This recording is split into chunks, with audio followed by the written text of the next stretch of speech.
Perkenalkan, nama saya Ripaldi dari SMK Negeri 1 Cepaga, ingin menjelaskan teks hasil laporan observasi dengan objek ular piton. Pernyataan umum, ular piton adalah ular dengan ukuran tubuh yang besar, tidak berbisa, dan merupakan ular konsekutor yang membunuh mangsanya dengan melilit, dan memiliki kulit yang khas bermotif coklat, hitam, dan putih. Tubuhnya yang padat, rahang yang fleksibel untuk menelan mangsanya secara utuh. Deskripsi bagian.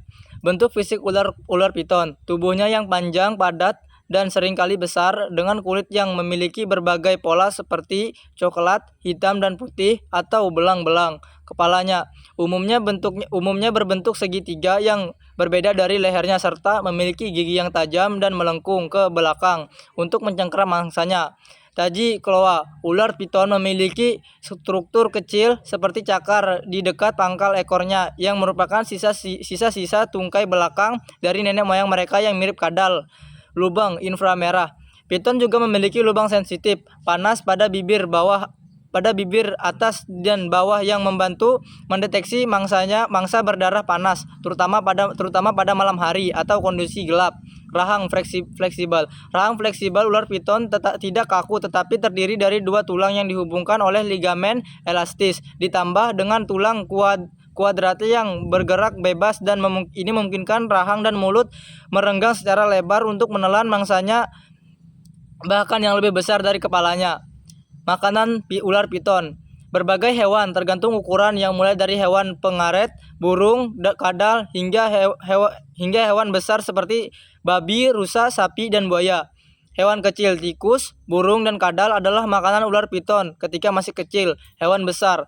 Seiring dengan pertumbuhannya, ular piton dapat memangsa hewan yang lebih besar termasuk babi, monyet, rusa, dan kambing. Bahkan buaya. Hewan ternak. Beberapa insiden terjadi di mana ular piton memangsa hewan ternak seperti sapi. Manusia. Meskipun jarang, ular piton juga dapat memangsa manusia, terutama jika terdesak dan kelaparan. Cara ular piton memangsa. Menunggu mangsa.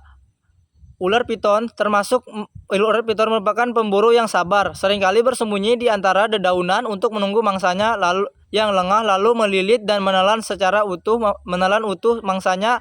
Habitat ular piton. Ular piton hidup di daerah tropis dan subtropis Afrika, Asia, dan Australia, termasuk berbagai habitat seperti hutan hujan, padang rumput, hutan terbuka, rawa-rawa, area berbatuan. Deskripsi manfaat. Manfaat ular piton meliputi peran sebagai pemangsa hama di ekosistem, sebagai sumber protein alternatif yang efisiensi untuk makanan manusia karena daging tinggi protein dan rendah lemak, serta pemanfaatan bagian tubuhnya seperti empedu untuk pengobatan tradisional. Meskipun klaim medis ini belum sepenuhnya terbukti secara ilmiah dan memerlukan kehati-hatian karena risiko kesehatan seperti infeksi bakteri dan parasit.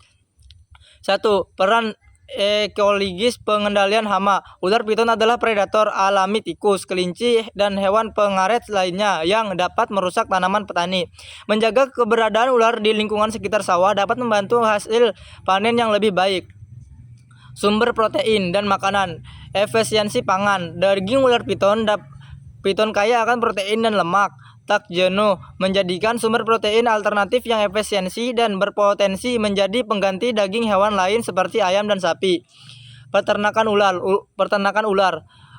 Ular piton memiliki rasio konversi makanan yang baik dan cepat dan dapat tumbuh cepat, menjadikannya spesies yang cocok untuk produksi komersial. Peternakan ular dapat menghemat lahan dan sumber daya karena kebutuhan perawatan yang tidak intensif.